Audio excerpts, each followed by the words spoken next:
I just got to get this out. The strangeness of realism. Um, the strangeness of realism. The mysterium rationis. I had previously called this object the mysterium rationis. 36 tetrahedra that compile themselves as 9 amplituhedra that appears to be a rational shape. Maybe it is, maybe it isn't. See, that's the thing. If it is, it's a little bit of a landmark breakthrough from my scope. Maybe I'm the only person who would ever think this way. But if 36 tetrahedra actually compile themselves in this way, where every edge is like perfect, every point is a meet, like it's a geometrically describable object. It appears to be. So far, I came upon it accidentally, just by playing with tetrahedra and by playing with amplituhedra. But its strangeness is that it is so familiar and so unfamiliar, because it's anti-Cartesian. That's why I've also dubbed this delicious object the Pascal amulet, because famously, in the world, I guess you could say, of philosophy and math, I guess you could say, that there's this tension between Pascal and Descartes. There's obviously also an overlap. There would be many things that Pascal and Descartes agree upon, and that's lost in the debate amongst like a handful of people in the world, and it's still a live debate. I fall on the Pascal side, and I'm too often hard on Descartes, even though in my life I live my life a lot more like Descartes than I did like Pascal.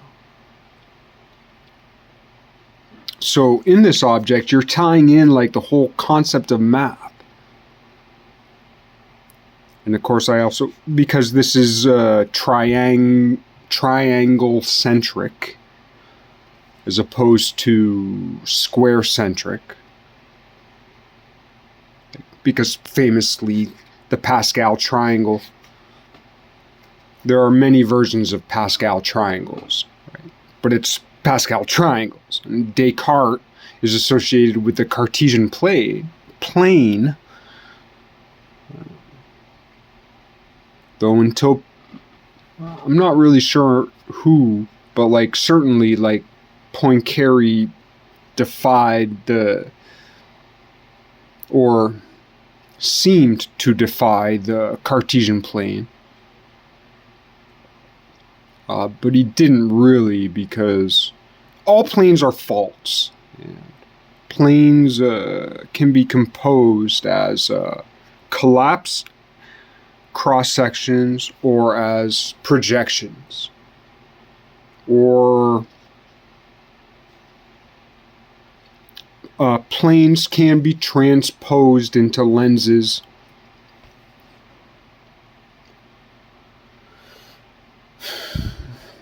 Essentially, there are infinite ways to transpose a plane into a three-dimensional objects.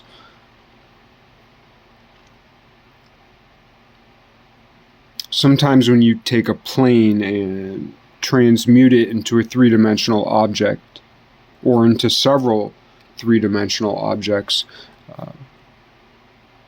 one, two, many, all, may have intermediary geometrical constructions. Algebraic transmutations. I don't know. But occasionally you can take a plane and make it one geometric thing and another geometric thing that you can't find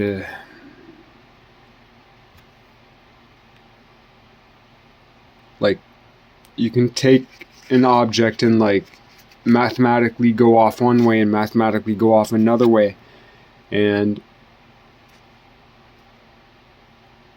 a connection between those two other nodes can't be found, right? Mysterium rationis. So that all has to do with the whole idea of the mystery of reason. Wait, rationis, radionis, rationis. Mysterium, the mystery of reason. Strange reality.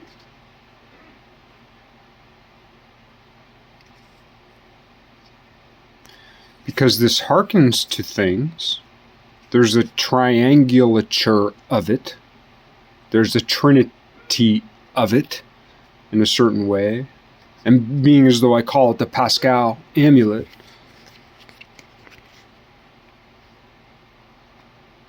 it's also related to Easter, Pascha, because there are two words spelt that they don't have to be, but they can be pronounced Pascal.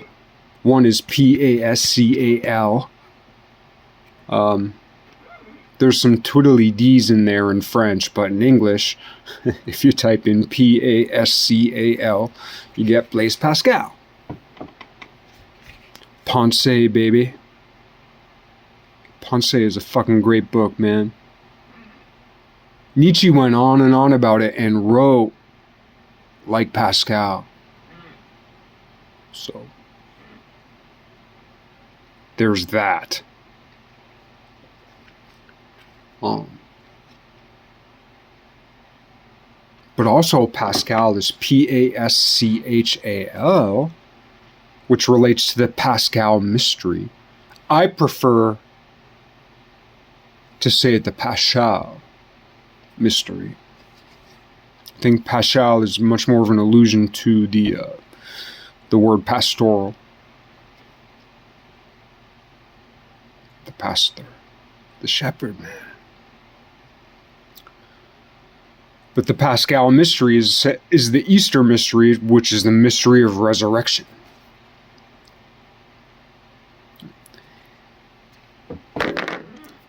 Empiricists, so-called rationalists, some are, some aren't,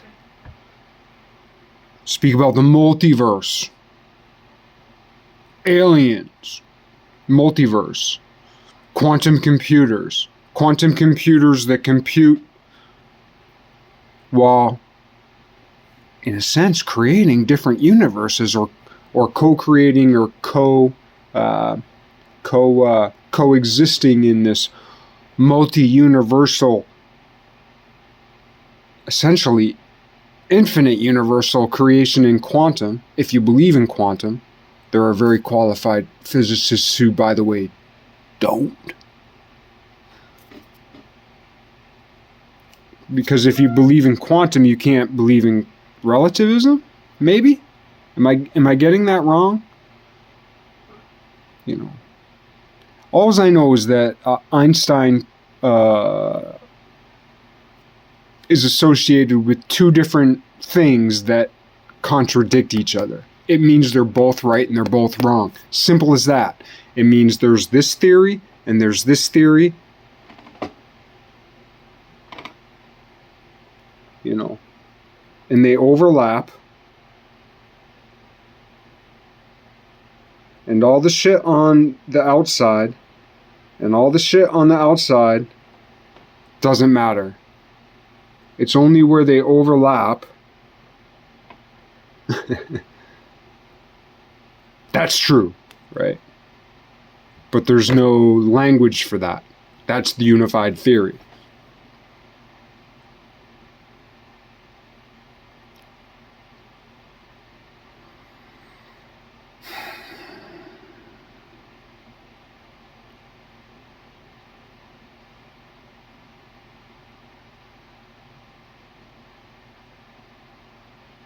Pascal amulet. Paschal mystery. But if this is a real geometric shape that I wasn't just able to achieve because I made this out of index cards. I made this out of index cards and magic tape, you know.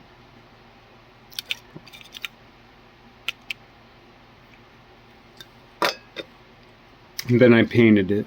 I'd actually made another video that was an hour long. I worked on it for weeks. I'd worked on it for weeks. There was like tons of text everywhere, like commenting on what I was saying and what I forgot to say, because that's how I always do. I always build on tangents, but I'm always trying to describe a shape when I do that. Sometimes I do, sometimes I don't. But yeah, I accidentally deleted it.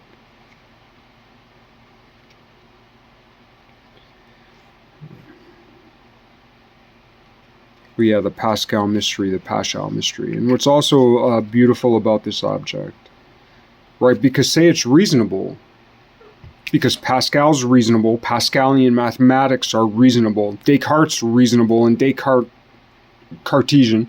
It's weird how Descartes Cartesian. Mathematics are reasonable up to a point. Where do those meet? But then there's this, the Pascal amulet. And what I like, well, because Pascal is, there's the Pascal mystery, the Paschal mystery, the mystery of Easter, the mystery of the resurrection. Did it or didn't happen? Well, the thing is, 2,000 years later, it's still a huge fucking deal. It's still the biggest deal in the world. By the numbers. There are more Christians in the world than anything else, period. End of story.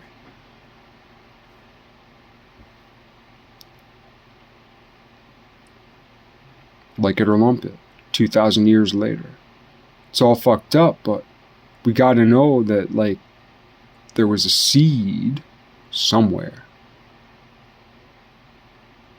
People make up all kinds of shit.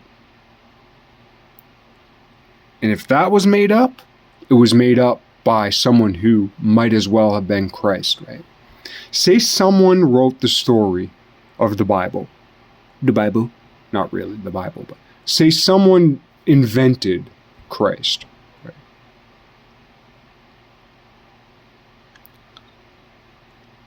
It exists 2,000 years later, and it's a healing salve, ultimately net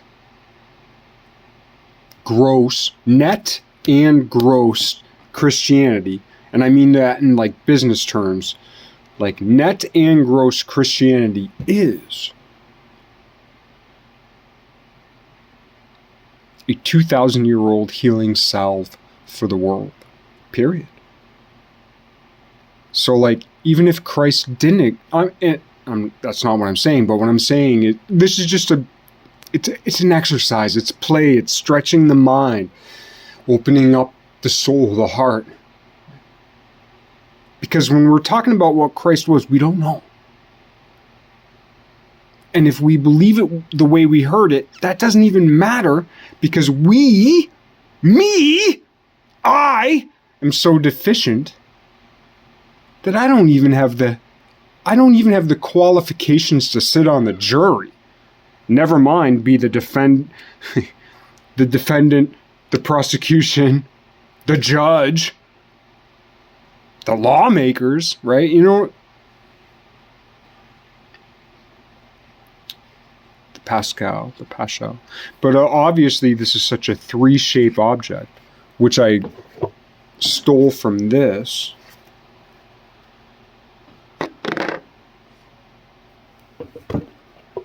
Which I made this as a copy of. This is made out, okay, so this is half a circle. You make two of these, you get a circle. You put three of them together, you get the white parts of this thing. These pink ones, they're special because they actually fit. These The green ones and the orange ones are, I was just reaching, seeing how far I could go with the shape. But one of the logical conclusions of a tetrahedron is this shape. It's a logical conclusion. If you start with a tetrahedron, this is a logical conclusion, especially if you take off the orange and the green and also the pink. But the pink are also, they're a subset of the same logical conclusion of this. And why is this so special? It's because it's 11 amplituhedra. Shit. Pause. Alright, I just had to dig this book out so that I had something flat. Actually, that's kind of a nice image.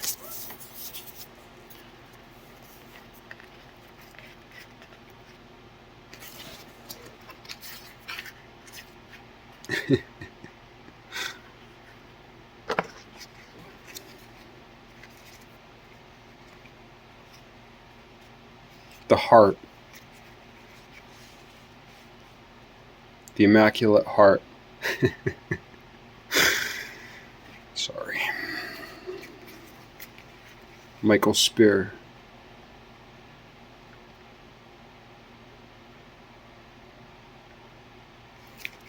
But yeah, so both of these objects happened accidentally, right?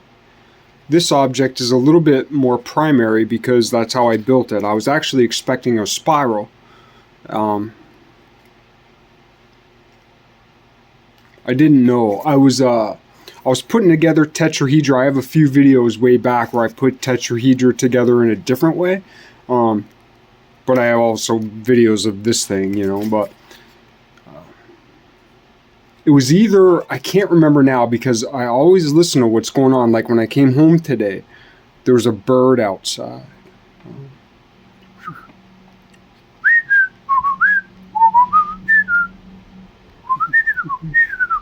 You know, and I thought I was responding to it because it would do something and then rest. It was almost like a measure of music, a measure of crazy jazz, and a measure of silence, and a measure of crazy jazz, and a measure of silence, right? So I'd fill that silence with a response, and I thought I was getting another response.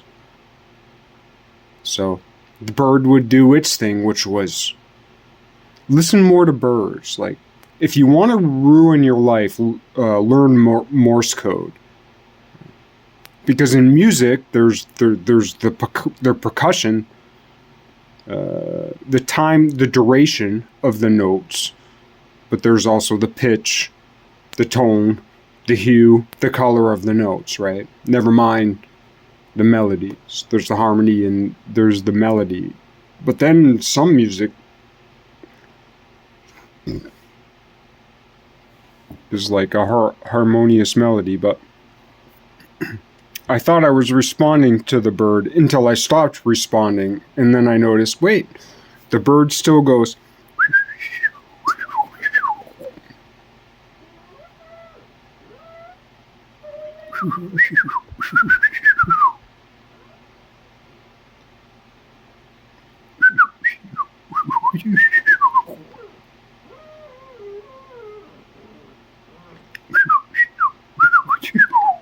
You know. But anyway, since about 2015, I've taken on the idea that we are the world is us. I mean, as much as I can, which is very little. But that very little bit of believing that we are the world and the world is us, and when I say world, I also mean universe, solar system, cosmos, Planck scale, 13 billion years, whatever. It's all us, right? These reflections and refractions through time. History doesn't rhyme. Wait, what is it? History doesn't repeat, but it rhymes. Well, it doesn't rhyme. History is a hemashandra unfolding.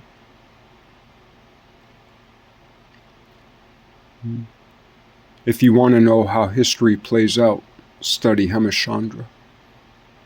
Study hemashandra numbers. It unfolds, it repeats, it rhymes, and it builds. And the geometry of unfolding, exponentiating hemashandra numbers is a slow exponentiation. There may be other ways to geometrically or mathematically or algebraically transform hemashandric exponentiation is something, I mean, along the lines of like x to the 1.08.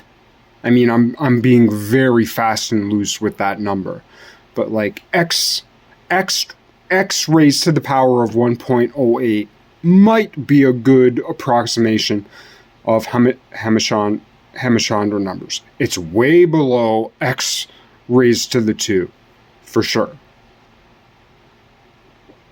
But that slow exponentiation of the hemashandra numbers seems to be, in time, my understanding, I'm not going to give my references, this is after, but my understanding is that we are primarily temporally situated and oriented, we as human beings. But there is such a thing as a being that is more spatially and less temporally oriented. Or maybe I have that backwards. It has a little bit to do with like matter and antimatter, but like the space-time. You know, I guess you could say Newton made space constant and, well, no, I guess he made both space and time constant and separate. And then relativism bound space and time.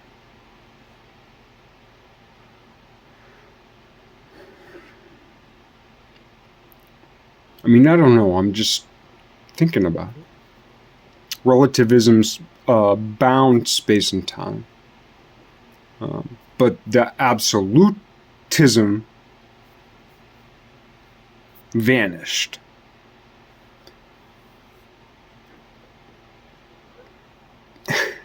There will be a new Einstein. I'm just going to say it. There will be a new Einstein. She will be a woman. I'm not into identity politics. I dislike identity politics, even though I understand fully the great need to truly grapple with it. But anyway, all I'm saying is that she will come. And her skin will not be light. She will come. I don't know exactly from where.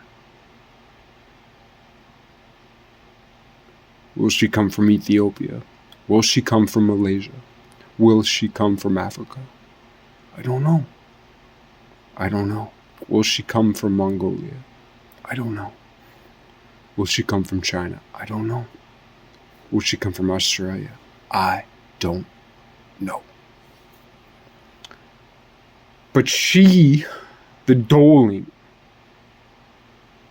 will reconcile so many things. Because what's happening? All of religion is being poured onto the internet. All of mathematics is being poured onto the internet.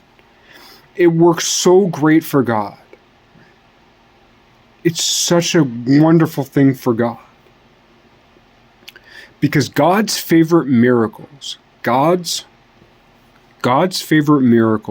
notions. God's favorite miracles are notions, because notions implanted in the mind are the least expensive miracles. It's easy because it's undetected and it doesn't cause disruption. You're in one place spiritually. Well, you're in one place physically. Your neighbor's in another place physically. Your other neighbor's in another place physically. Your other neighbor's in another place physically. And you're proximal in space.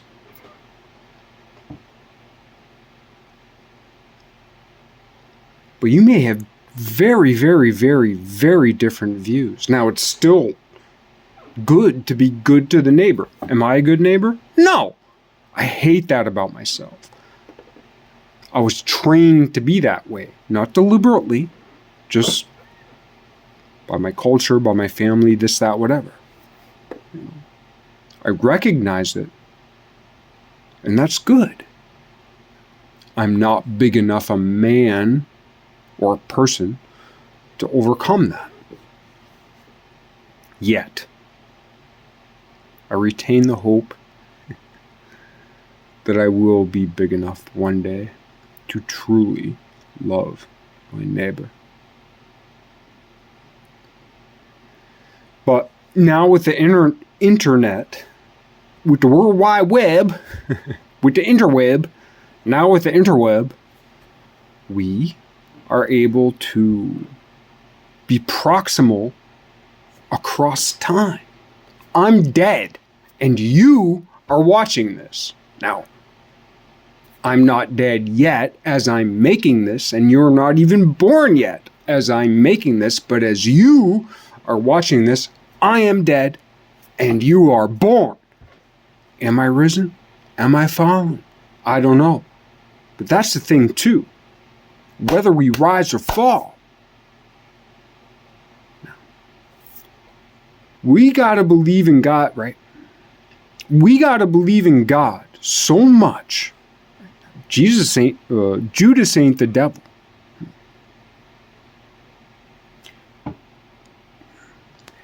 This is the... If we were talking politics, this would make more sense. In religion, there's like no framework for it. People's brains are scrambling, but Judas went to hell. Because Judas was the worst. Wait. There were 12 disciples, right? Judas was a disciple. Jesus sent Judas to hell.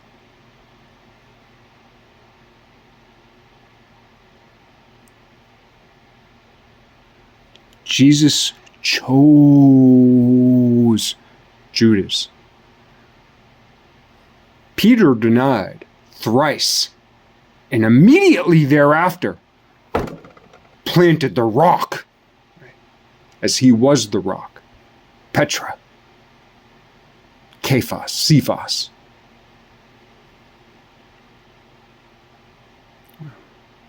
Jesus planted a rock in hell.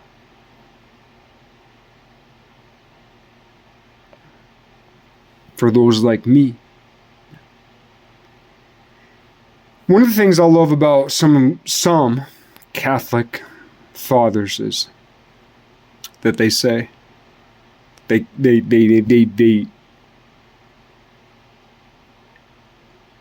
make great efforts. They make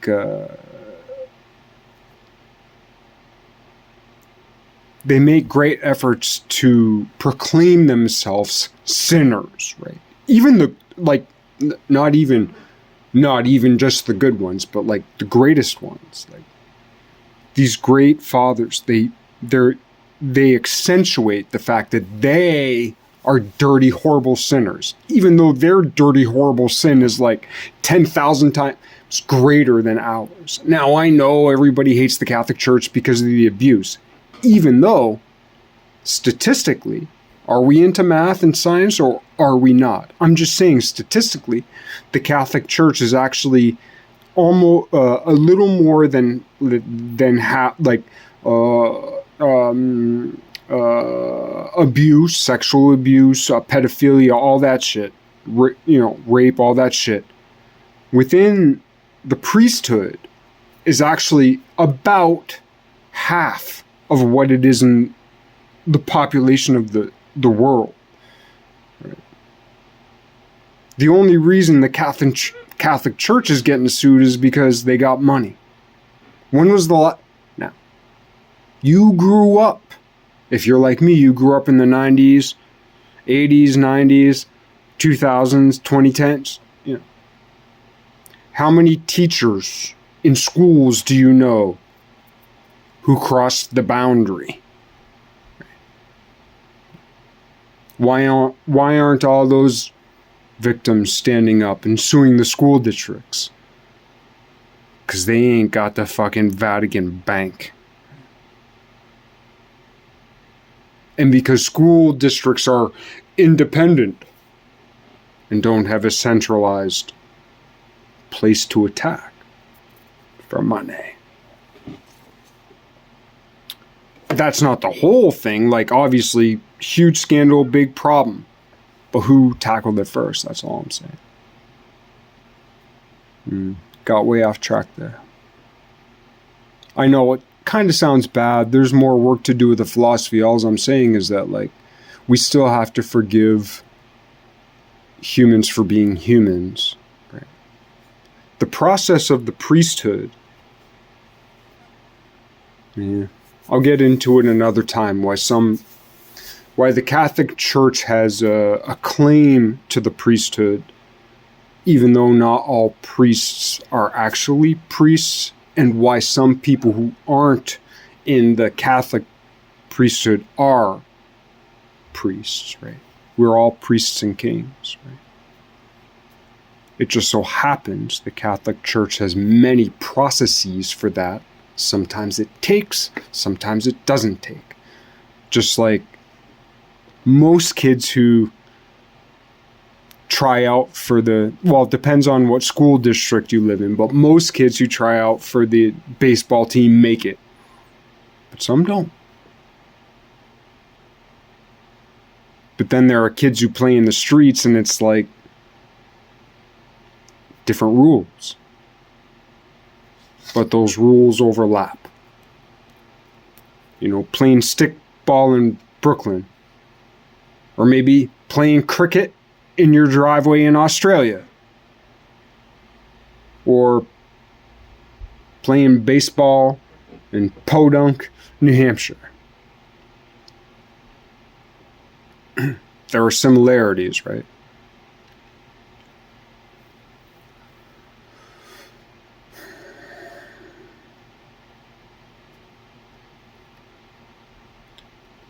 What I didn't say was symbolic. The whole reason why I made this video, it was about the idea of like symbolic realism. What do I mean by that? I only realize it's something I'm going to have to develop. But symbolic realism. What do I mean by that? Symbolism. There are many inroads to symbolism. There are many treatises on symbolism, which reaches into both language and aesthetics. Right? So it's like you got to be a master of aesthetics and of language, of math, of art. Excuse me. To really know quite a bit about symbolism. And there are many ways symbolists might talk about symbols as being real. And a lot of times that's the thing, the difference between the alpha and the omega, the beginning and the end, and causalities. We should always, when we're talking, see, that's the thing, this is the thing science hasn't come to terms with. And this is why Aristotle is still so important, is final cause. The Aristotelian final cause. What I like to call the teleological pole. If you could think of entelechy as the seed, as the alpha's causal beginning push, and you could think of teleology as like the vacuum of the future, but a vacuum with a center point that sucks to its end. So the entelechy is the seed, and the teleological pull upon the entelechy of the seed creates the tree. Now it depends on the circumstances, how that tree grows, how it's groomed, its position on the earth, how many mountains are around it, the way the sun hits it, all that shit. Because that's going to depend on every little thing, every little way that tree grows, every little leaf, all that shit. The way some branches twist and twist and twist. It also has to do with the fact that it's the water pulling up to the moon. That's one of the things we don't think about when we think about vegetation. Venus. When we don't think about that growing earth. Up, up, up. Vegetation toward the moon. In the Bible, I think it's something along the lines of like, before really the earth was well determined, God created the vegetation. Vegetation was associated with the waters. God separated the water from the waters. Waters of the deep.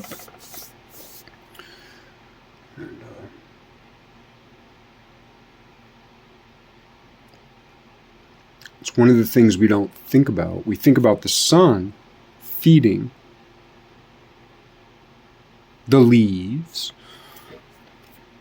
the whole chlorophyll thing, but we don't often think, because that pulling of tides, and it's the moon and the sun, and that's one of the things when people are like, oh, the moon is all about, the full moon fucks with people because of the gravitational pull of water. And then scientists say, it's not the moon, it's because the sun and moon are on opposite sides of the earth. It's about the sun and the moon. But that's the thing, they don't ever really tell that part. I heard that part from Neil deGrasse Tyson. He spoke the silent part out loud, but didn't expand upon it. But it's like, well, yeah, it's still an astrological, astronomical, physical thing. I'm sorry I'm being so... Sorry I'm being like that. I'm just trying to get through this. Anyway. What I was trying to say about symbolic realism is because we know, like... Well, history repeats itself. I think Corrosion of Conformity has a song. History repeats itself. Do-do-do. I was born in a nightmare. That's all I remember of it. But, history repeats itself. And then famously Mark Twain said, history doesn't repeat, it rhymes. But it doesn't rhyme. It hemichandras.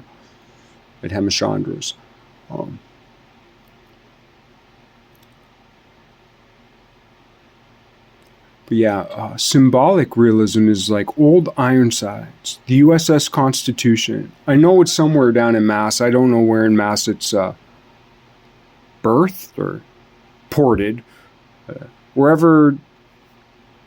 I went there on a field trip when I was a young person. But the whole deal has something to do with the Revolutionary War. It must have been oak. I can't imagine that the USS Constitution wasn't oak. And this has to do with my job. I'm a house painter. So I realized something in my job. I've been house painting for 16 years, right? And I realized something today because of a job I did the other day as a house painter that made me Think of the USS Constitution. The USS Constitution is called Old Ironsides because its wood was so strong, like this boat was so fucking strong, that when cannonballs were fired on it, they bounced off. Bonkers. Right. It was wood that beat iron. It's like, how could that do that? So anyway, a couple days ago, I was at this job, and I'm sanding these old stairs. It was only 6 stairs. It wasn't even like from one story to another story. It was just like this little small shift of a landing. It's essentially a 1-story home, but there's like 6 stairs to like a little dropped level. It's like an architectural feature, whatever. So there's these 6 stairs, and they were built, well, originally probably in the 60s. The whole place had been redone. The floor had been redone with this concrete thing, whatever. So it's like all this concrete, all these white walls, white everything, concrete, except for the kitchen had beautiful black walnut cabinets. I didn't paint them. I don't even know if it was my company that finished them, but they're beautiful flat finish black walnut cabinets. So they wanted me to match these old school oak stairs to these with stain to these cabinets, right? Anyway, so in this situation, it's only 6 stairs, and I had to be careful around the concrete floor that encased these stairs. It was quite an elaborate geometrical object, just these few little six stairs. Maybe I'll draw a diagram, but hand sanding didn't do shit. And then I took out my orbital sander, which I'm always reluctant to use on a staining job because using an orbital sander puts in little swirly marks that then you have to sand out by hand. It just takes so fucking long, and sometimes no matter how much you sand by hand after you use the orbital, it makes all these swirly marks that then when you put the stain on, it picks up the swirly marks. So then like you gotta sand, and it's just a mess. So I didn't want to use that. Well, it didn't fucking work anyway. So I called my boss and was like, hey, you got the corner sander. And the corner sander, it's shaped almost like an iron. It's got a point to it so you can get right in the corners, and it doesn't do the orbital thing necessarily. It kind of does, but it's not like the orbital on the orbital. It's just like little itty bitty vibration orbitals. And anyway, it was better for that situation. It's better for small areas to sand. And so we brought that over, and I did that. But like this, it was oak. It was so fucking hard, man. It was 6 stairs, and I spent about an hour on each stair. A stair this fucking big with a festool corner sander. Not the little triangle one, the one that's shaped like an iron. Painters will know what I'm talking about. And an hour on a board this big, an hour, and it still didn't look good, but I was like, I ain't spending more than an hour on this fucking thing. Right. But anyway, it's the hardest oak I've ever, it was like Taipei. I think that's what they call that really hard Brazilian wood. But like, this oak was so fucking hard. And it was from the 1960s, so 60 years old. 60-year-old oak. The shit was fucking, and it was just like, oh, shit's hard as steel, Got me thinking about the USS Constitution. Anyway, long story long, I stained that oak. It didn't look as good as the way I wanted it to. The grain, I used wood conditioner, and even still the check marks in the oak pulled.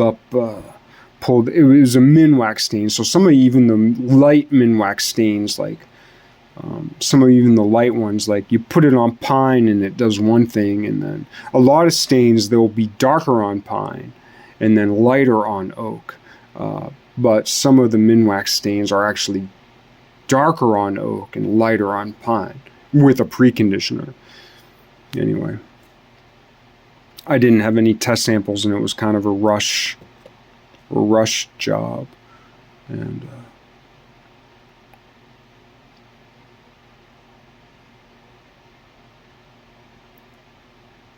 but it looked pretty good, and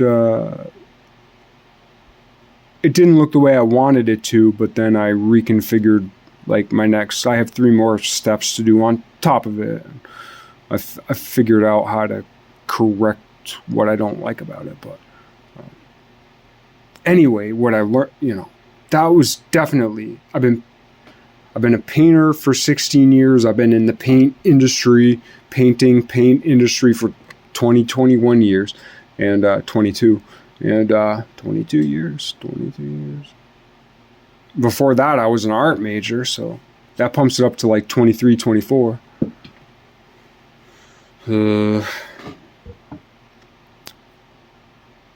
So I'm not the best, but I know a couple things. But it got me thinking about the USS Constitution, which famously was like pivotal in the Revolutionary War, at least as folklore goes, but like cannonballs bounced off the side of this ship, right?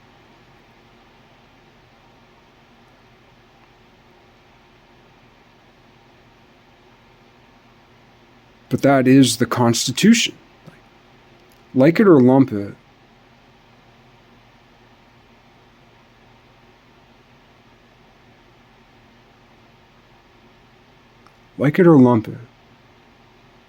Declaration of Independence, the Constitution. I know at least one of them was written on hemp paper. I don't know if both of them were.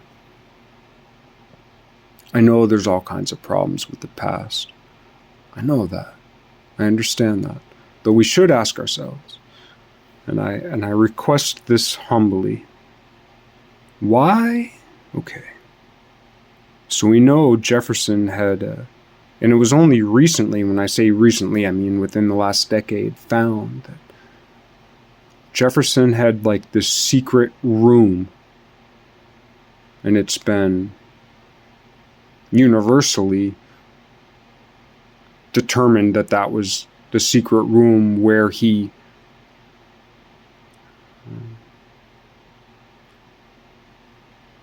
abused his slave lover after his wife died. But it's curious that he would build a secret room that wasn't found for 200 years after he died. So what the historians are trying to tell us is that there's a secret room beneath his house where he would meet with his lover that he openly promenaded with within the courts of the Americas and within the courts of Europe, famously in France. So Jefferson famously in France courted his slave lover. In Europe, everybody knew. He was practically putting it out there for free. And then had a secret dungeon? Maybe he did. But it's curious. And it's curious that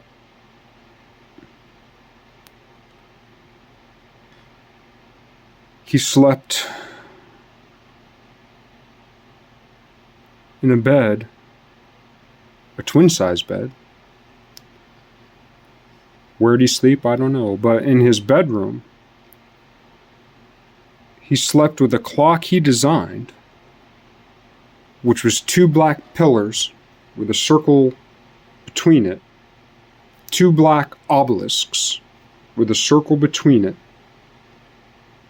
on a podium on 4 balls, all black. Well, the obelisks were obviously Egyptian. An obelisk is an abstraction of a mountain, because on top of every obelisk is a pyramid. An obelisk is just a cheap way to intellectually make a pyramid. It costs a lot less, but it suggests the same thing.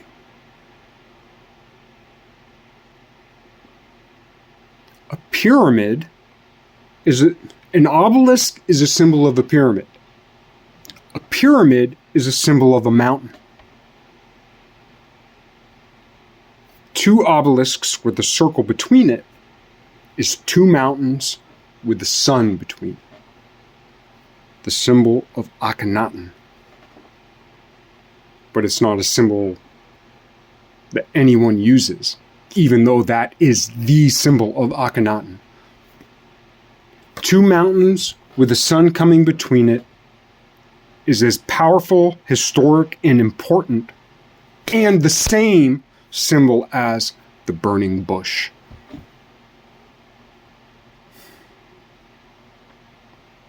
The burning bush and the 2 mountains with the sun between it is the same object. Symbolically, prove me wrong. I dare ye. I say that with jest. Don't shoot the messenger.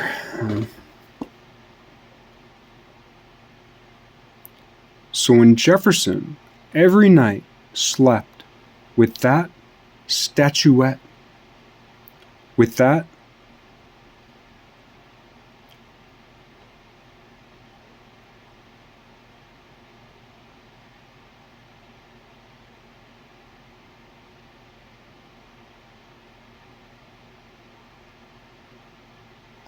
what do they call it?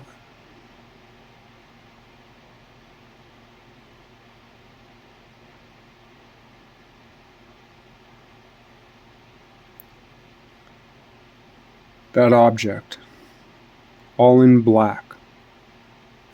So it's both a call out, it's a shout out. That clock, that timekeeping,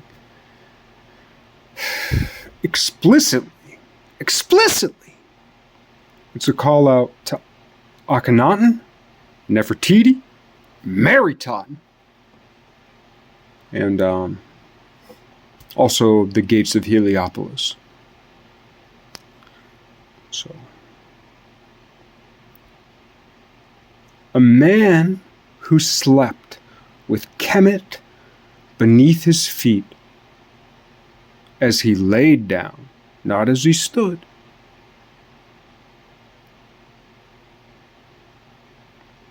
How high did that clock reach? And how high was he when he laid down and slept? That clock. Moses and Akhenaten and Heliopolis, raised above him as he slept.